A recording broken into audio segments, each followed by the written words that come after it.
रेशम की लोगी रजाई यशोदा मैया दे दो बधाई।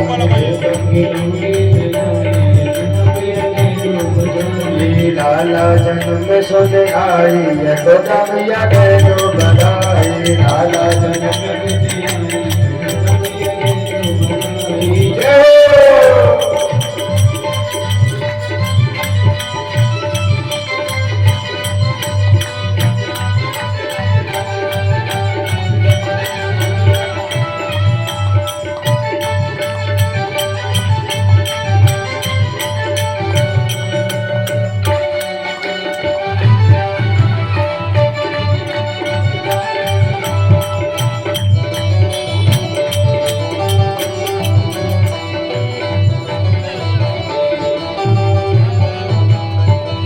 साड़ी भी लोगे मैया लहंगा भी लोगे। साड़ी भी लोगे मैया लहंगा भी लोगे। साड़ी भी लोगे मैया लहंगा भी लोगे। साड़ी भी लोगे मैया लहंगा भी लोगे। धोती भी लोगे मैया कुर्ता भी लोगे। धोती भी लोगे मैया कुर्ता भी लोगे। धोती भी लोगे मैया कुर्ता भी लोगे। धोती भी लोगे मैया कुर्ता भी लोगे। पगड़ी पे होगी चढ़ाई पगड़ी पे होगी चढ़ाई यशोदा मैया दे दो बधाई।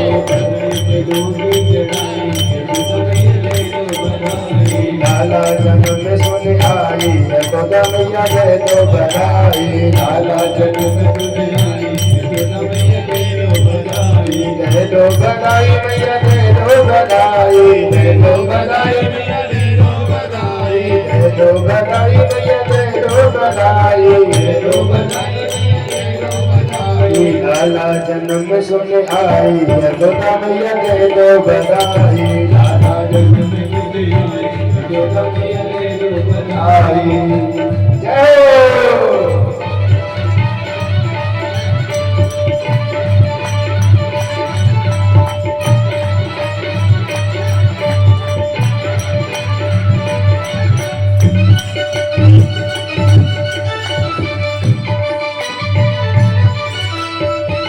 कहा जाता है कहा 84 लाख योनि हमारी कितनी मिली 84 लाख योनि।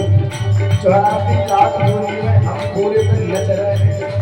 लेकिन कहा गया है अगर संसार में रहोगे तो 84 लाख योनि में नाचना पड़ेगा। संसार में रहोगे तो 84 लाख योनि में नाचना पड़ेगा। तो भगवान की कथा में अगर आओगे तो आपके लिए संसार से आपको यहाँ पर परमात्मा के दरबार में नाचना पड़ेगा। सभी लोग क्या सभी लोग बोलो अरे भाभी लोगे मैया चोरी भी लोगे। अरे भाभी लोगे मैया अरे भाभी लोगे मैया चोरी भी लोगे। अरे भाभी लोगे मैया चोरी भी लोगे। कंगना पे होगी चढ़ाई कंगना पे होगी चढ़ाई यशोदा मैया दे दो बधाई। कंगना पे होगी चढ़ाई यशोदा मैया दे दो बधाई। दे दो बधाई मैया दे दो बधाई। दे दो बधाई मैया दे दो बधाई। दे दो बधाई मैया दे दो बधाई। दे दो बधाई मैया दे दो बधाई। लाला जन्म सुन आई यशोदा मैया दे दो बधाई। लाला जन्म लाली की सेवा करते होंगे।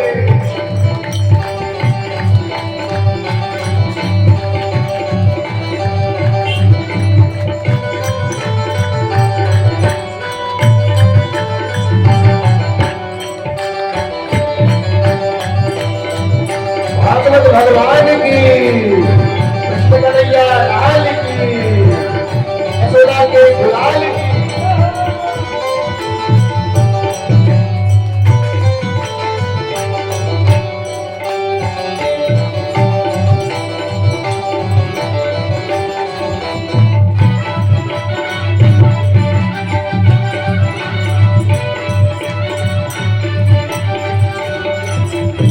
चंद्रपति बजवाल कृष्ण छवि चंद्रपति बजवाल कृष्ण चंद्रपति बजवाल कृष्ण छवि चंद्रपति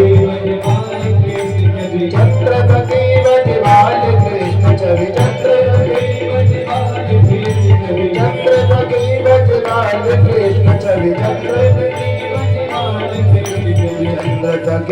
ब्रजबाल कृष्ण चरिचंद्रपति ब्रजबाल कृष्ण चरिचंद्रपति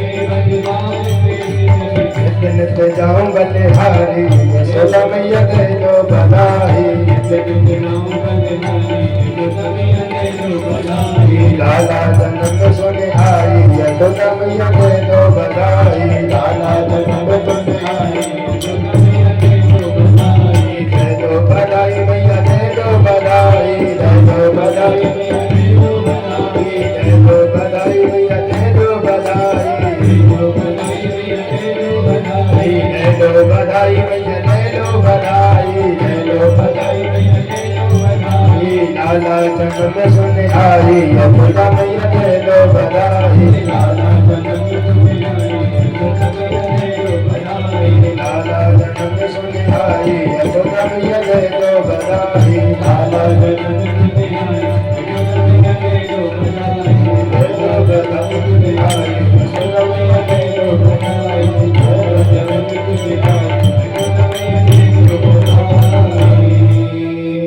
बोली बाल कृष्ण लाल की सभी गोपियां भगवान कृष्ण कन्हैया के जन्मोत्सव पर बधाई देने आती हैं मैया यशोदा के पास। बड़ा प्यारा दृश्य है। आज नंद महल में बिल्कुल क्षीर सागर की तरह लग रहा है, क्षीर सागर की तरह लग रहा है। हमारा मन भी जिस दिन क्षीर सागर, क्षीर क्या है? सफेद। अगर हमारा मन भी बिल्कुल सफेद हो गया, हमारा मन कभी लाल होता है तो कभी पीला हो जाता है, कभी नीला होता है, कभी हरा होता है। संसार में फंसता है हमारा मन, कई प्रकार के रंग बदलता है। बदलता कि नहीं बदलता? हमारे लिए कभी कपट आता है, कभी ईर्ष्या आ जाती है, कभी बेईमानी आ जाती है। लेकिन कन्हैया कहते हैं, भागवत महापुराण कहती है, जिस प्रकार नंद महल में आज क्षीर सागर की तरह दृश्य दिख रहा है, जैसे ही अगर आप मन को ही अपना क्षीर सागर बना लोगे, सफेद बना लोगे, तो आपके मन रूपी हृदय में आपको यहाँ एक ना एक दिन परमात्मा जरूर प्रकट हो जाएंगे, जरूर प्रकट हो जाएंगे।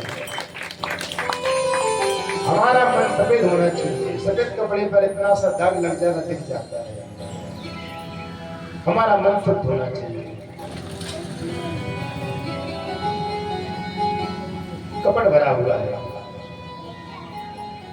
भवानी शंकर वंदे श्रद्धा विश्वास रूपिणो याभ्याम विना न पश्यन्ते सिद्धाश्वान्तस्तमीश्वरम्। तीन प्रकार की श्रद्धा होती है। एक होती है श्रद्धा, एक होती है अश्रद्धा, और तीसरी होती है अंधश्रद्धा। अंधश्रद्धा कहा गया है, श्रद्धा से जो भगवान का भजन करेगा, श्रद्धा से जो परमात्मा का कीर्तन करेगा, उसके लिए परमात्मा मिल जाएंगे। अंधी श्रद्धा क्या होती है? अंधा बेचारा क्या जाने, अंधा नहीं जानता। रास्ते में छोड़ दो बेचारा, कोई उसको पार लगाने वाला नहीं मिलेगा, तब तक वो पार नहीं हो सकता, तब तक वो पार नहीं हो पाएगा। उसके लिए कोई सहारा चाहिए। उसी प्रकार अंधश्रद्धे वाले का कल्याण हो जाता है। वो जानता नहीं है कि कपट क्या है, बेईमानी क्या है, बिल्कुल बच्चों की तरह अंधश्रद्धा, उसको पता नहीं ना। एक होती है अश्रद्धा। अश्रद्धा वाले का कल्याण नहीं है। श्रद्धा वाले का कल्याण भी हो जाता है, अंधश्रद्धा वाले का कल्याण हो जाता है, लेकिन अश्रद्धा वाले का कल्याण कभी नहीं होता है। मन में भगवान के पास जाओ, श्रद्धा अनिवार्य होना चाहिए। अगर आपके मन में श्रद्धा आती है तो आपका कल्याण हो जाता है। परम पूज्य श्री डोंगरी जी महाराज जी वाराणसी के बड़े प्यारे उच्च कोटि के संत थे। उन्होंने कहा कि हर व्यक्ति तो ब्रज में प्रतिमा लगा नहीं सकता, भगवान को पहचान नहीं सकता, तो उन्होंने अपने शरीर को ही वृंदावन बना लिया। कैसे बनाया देखो, अपने शरीर को ही वृंदावन बना लिया। कहा कि अपने अपने उंगली से 84 अंगुल का अपना सिर से लेके अंगूठे तक 84 अंगुल का शरीर होता है। बड़ी काम की बात है। 84 अंगुल का शरीर होता है, चाहे वो व्यक्ति मोटा हो, चाहे पतला हो, चाहे वो छोटा हो, चाहे वो ऊंचा हो। अपने अपने हाथ से अपने अपने उंगली से शुरू से नापोगे तो आपको भैया अंगूठे तक 84 अंगुल के ही आओगे। लेकिन कहा गया है 84 अंगुल क्या है? कहा 84 कोष है। कौन है? 84 कोष। 84 कोष है, 84 अंगुल है। जैसे 84 अंगुल है तो कहा गया है कि 84 अंगुल में कहा कि वृंदावन क्या है? तो कहा पूरा शरीर तो ब्रज है, लेकिन हमारा जो हृदय है वही हमारा वृंदावन धाम है, वही हमारा हृदय वृंदावन धाम है। जिस प्रकार वृंदावन धाम में भगवान ठाकुर जी पधारे हैं, उसी प्रकार अगर भगवान का भजन करोगे तो आपके एक ना एक दिन हृदय में परमात्मा प्रकट हो जाएंगे। लेकिन हम भजन करना जानते ही नहीं, भजन करना चाहते ही नहीं। भजन करने बैठते हैं तो हमारी माला छूट जाती है, मन लगता ही नहीं। उसी प्रकार हमारे लिए नंद यशोदा की तरह हमारे लिए बनना चाहिए। नंद क्या है? आनंदम ददाति सनंदः, जो दूसरों को देखने में आनंद मिले वही नंद है। दूसरों को देखने में आनंद हो वही नंद है।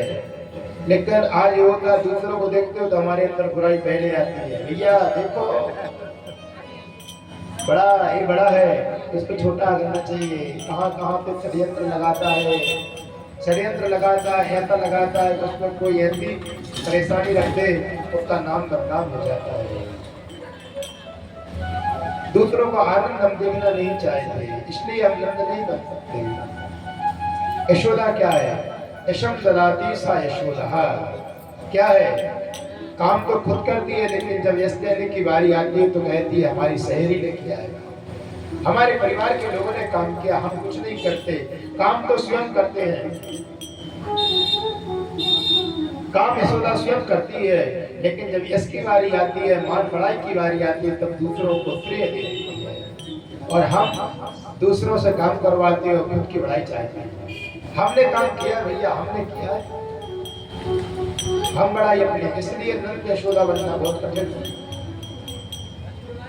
जो व्यक्ति नंद यशोदा बन जाता है उसी के यहाँ परमात्मा आते हैं ना, ऐसे नहीं आते हैं।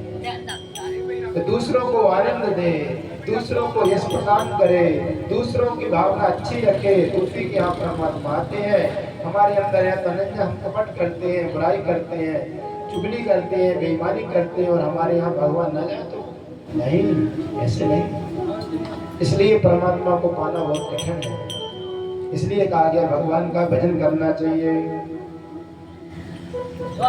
एक महाराष्ट्र में संत हुए नरसी मेहता जी, बड़ी प्यारी कथा। उनको भगवान के 256 बार दर्शन हुए। वैसे कितने बार? 256 बार।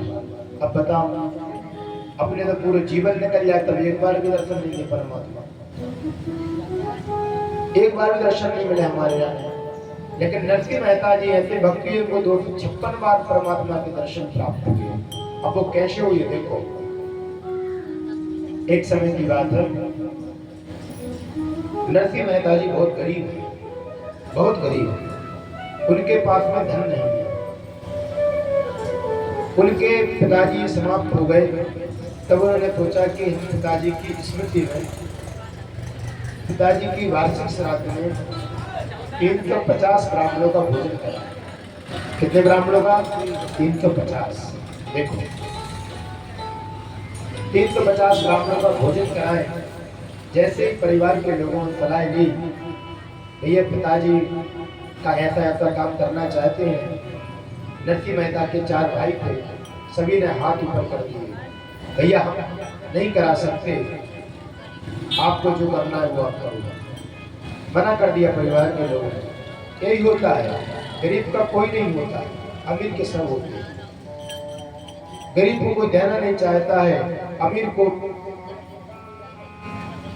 इसलिए कहा गया शास्त्रों में, गरीब तो भैया आपको पाई पाई करके चुका देगा, अमीर से नहीं बनता होगा। इसलिए हमारे लिए बताया गया है शास्त्रों में कि हमारे लिए भैया दोस्ती संबंध मित्रता बराबर भी होना चाहिए। नरसिंह मेहता बहुत गरीब थे। नरसिंह मेहता के जीवन में उन्होंने सोचा कि हम भगवान का भजन करें, ब्राह्मणों को भोजन कराएं। अभी पितृपक्ष निकला है ना, दूसरे पहले पक्ष में तो ब्राह्मणों को भोजन कराने का बड़ा फल है। पितृपक्ष में एक समय कन्या न मिले तो उसका दुख मत मनाओ, लेकिन ब्राह्मणों को भोजन कराओ, ब्राह्मणों को भोजन कराओ। पितृपक्ष में कन्याओं का महत्व नहीं, शास्त्र में नहीं दिया। नवरात्रि में कन्या और ब्राह्मण का महत्व है। इसमें 9 कन्या और 1 ब्राह्मण। अगर आपने 9 कन्याओं को भोजन करा दिया और 1 ब्राह्मण को भोजन करा दिया, देवी प्रसन्न हो गई। हमारे लिए बताया गया नवरात्रि में एक पहले दिन से ही पहला दिन में 1 कन्या को भोजन कराना चाहिए, दूसरे दिन में 2 कन्या को भोजन कराना चाहिए, तीसरे दिन 3 कन्या को भोजन कराना चाहिए। तो भैया आज क्या है? सप्तमी। आज सप्तमी है तो भैया 7 कन्याओं को भोजन कराना चाहिए। अष्टमी पर 8 का, नवे को 9 कन्याओं का भोजन कराना चाहिए और 1 ब्राह्मण का, बटुक ब्राह्मण।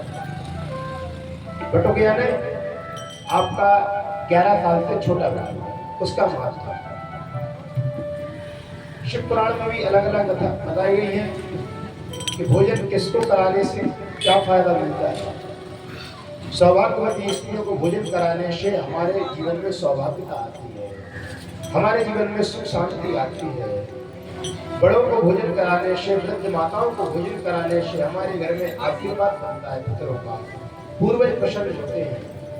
ब्राह्मण बालकों को भोजन कराने से विद्यावान प्राप्त होते हैं, विद्या आती है। कन्याओं को भोजन करने से हमारे कुल देवता प्रसन्न होते हैं। ये शिव पुराण में आई है। अभी हमारा कैरतगंज में परिया के पास परिया है, वही मेरा शिव पुराण था, ये लोग भी साथ थे। तो बड़ा मतलब बड़े प्यार विस्तार से कथा, मैंने 5-5 घंटे कथा श्रवण करा शिव पुराण की। 1 बजे से लेकर 5-5, 6-6 बज जाते थे। बड़ी प्यारी बहुत विस्तार से कथा, उसमें पूरा संपूर्ण बताया सार कि हमारे जीवन में कैसे जीना चाहिए, हमारे जीवन को कैसे रखना चाहिए, हमारे लिए सम्मान कैसे करना चाहिए, सम्मान कैसे देना चाहिए, ये सब आया। नरसिंह मेहता के जीवन में 256 बार परमात्मा का दर्शन प्राप्त हुआ। कैसे हुई? उन्होंने सोचा, हमारे परिवार के लोगों ने मना किया, एक काम करते हैं कि अपनी व्यवस्था करते हैं। तब नरसिंह मेहता जी बाजार गए, सामान लेने गए। जैसे ही बाजार पहुंचे तो वहाँ इतना पैसा था नहीं उनके पास, वो एक साथ पूरा सामान ला सके। व्यवस्था बड़ी होती है तो बहुत पहले से बनानी पड़ती है। जिस प्रकार अपनी भागवत कथा की व्यवस्था पहले से नहीं है, भैया लोगों ने बहुत मेहनत की। हमारी बात उनसे 7-8 दिन पहले हुई तो हमारी कथा चल रही थी हैदरगढ़ में, अभी पितृपक्ष में। तो भैया लोग का फोन पहुंचा, गुरुजी अपन को कथा करनी है। तो अच्छी बात है, तो नवरात्रि में करना है, बहुत बढ़िया बात है। तो व्यवस्थाएं पहले से बनाई जाती है। इसी प्रकार नरसिंह मेहता जी ने सोचा कि अगर हम भोजन की व्यवस्था एकदम करेंगे, इतना पैसा है नहीं, एक काम करते आराम आराम से व्यवस्था करते रहे। जैसे ही उन्होंने कहा ठीक है, भोजन कराने के लिए पहुंचे, सामान लेने गए। एक बार सामान वापस ले आए, दोबारा कुछ दिन बाद गए सामान लेने के लिए। जिस दिन ब्राह्मण भोजन रखा था उसी दिन पहुंचे। जैसे ही उसी दिन ब्राह्मण भोजन था और पहुंचे, लेकिन परिवार के लोग तो इतने ईर्ष्या करने लगे थे, अरे देखो हमने इसका साथ नहीं लिया, फिर भी भोजन कराने जा रहा ब्राह्मणों का। एक काम करके ब्राह्मण भोजन करा ना सके, ऐसा कोई उपाय करते। परिवार के लोगों ने, ईर्ष्या वाले लोगों ने, जलने वाले लोगों ने क्या किया, रास्ते में एक मंदिर पड़ा, उसमें कीर्तन चालू कर दिया। देखो नरसिंह मेहता को कीर्तन बड़ा प्यारा लगता है, भगवान का नाम बड़ा प्यारा लगता है। आज नरसिंह मेहता जी जैसे देखा वहां नरसिंह मेहता जी आ रहे हैं, उन्होंने जोर जोर से कीर्तन चालू कर दिया और भैया बुलाने चले गए नरसिंह। थोड़ा भगवान का कीर्तन कर लो, कहाँ जा रहे हो? अरे भैया मैंने ब्राह्मण का भोजन रखा है, सामान लेने जा रहे हैं, रसोईया को लगाने जा रहे हैं, आज यहाँ भंडारी को लेने जा रहे हैं, हमें जाना है। अरे भैया 5 मिनट कीर्तन कर लो फिर चले जाओ। जैसे नरसिंह मेहता कीर्तन में बैठे तो सुबह से लेके शाम हो गई, उनका कीर्तन में मन लग गया। सुबह से लेके शाम हो गई, कीर्तन करते जा रहे हैं, करते जा रहे हैं। परमात्मा ने सोचा जैसे यहाँ ब्राह्मणों का आना चालू हुआ, निमंत्रण तो ब्राह्मणों को हो गया था, जैसे यहाँ ब्राह्मणों का आना चालू हुआ तो भगवान कन्हैया बैठे तो राधा रानी बैठी है। अरे ये क्या हो रहा है? देखो आज नरसिंह मेहता को कीर्तन में उठा दिया जबरदस्ती, आपके परमात्मा के भजन में इतना लीन हो गया, प्रभु अब क्या करना चाहिए? कहा चिंता मत करो राधा, हम हैं, चलो हमारे साथ। आज राधा रानी ने एक रूप लिया। कौन सा रूप लिया? नौकरानी का, बर्तन मांजने वाली का रूप ले लिया, सफाई करने वाली का रूप ले लिया, सफाई करने वाले का रूप ले लिया। कन्हैया जी स्वयं में भंडारी बन गए, रसोईया बने, बढ़िया झारे पहुंचे, अपने साथ में परमात्मा ले आए। वैसे जहाँ आए धीरे धीरे करके आए, जैसे यहाँ आते हैं तो घर में आते हैं, उनकी पत्नी से कहा नरसिंह मेहता जी की देखो ब्राह्मणों का आना चालू हो गया है, भंडारा अभी नहीं बना है, एक काम करते हैं बिल्कुल फटाफट व्यवस्था करते हैं। अब वो तो स्वयं भगवान परमात्मा उनके लिए क्या व्यवस्था करते हैं। परमात्मा ने ऐसा हाथ किया और सब भोजन 56 प्रकार का बन के तैयार। नरसिंह मेहता की पत्नी से कहा आप एक काम करो कि आप जाओ ब्राह्मणों का स्वागत करो, सम्मान करो। भगवान विष्णु, भगवान यहाँ कृष्ण पहुंचे, भगवान कन्हैया जी पहुंचे। जैसे कन्हैया जी वहां पहुंचे हैं, ब्राह्मणों का चरण प्रक्षालन करने लगे। ब्राह्मणों को यहाँ प्रक्षालन किया और ब्राह्मणों को आदर सत्कार से घर में प्रवेश कराया। ब्राह्मण देवता आप बैठिए, भोजन करिए। नरसिंह मेहता की पत्नी ने कहा कि आप आइए और ब्राह्मणों के सबको पैर पड़िए, आशीर्वाद दीजिए, तिलक करिए, वंदन करिए। सभी से कहा, जैसे वंदन किया, राधा रानी ने पूरी साफ सफाई करी, व्यवस्था करी। जैसी व्यवस्था करने के बाद में बढ़िया ब्राह्मणों का भोजन हुआ। ब्राह्मण लोग कहने लगे आज तक मैंने जीवन में इतना स्वादिष्ट भोजन कभी चखा नहीं, कभी किया नहीं। अरे नरसिंह तुम्हारी भक्ति अनन्य है, आप स्वयं परमात्मा, आज तुम्हारे इस भोजन में परमात्मा विराजमान हो गए। जो भोजन बना स्वयं परमात्मा बनाए कम स्वादिष्ट होगा, जो स्वयं राधा रानी अगर भोजन बना तो ये कम स्वादिष्ट होगा। आज अपन भी अगर भाव से भोजन बना लेंगे तो कितना प्यारा होता है। भोजन भी 2 प्रकार के बनते हैं, भाव से, एक भाव से। माता द्रौपदी को कला थी परोसने की, परोसने की कला थी। माताओं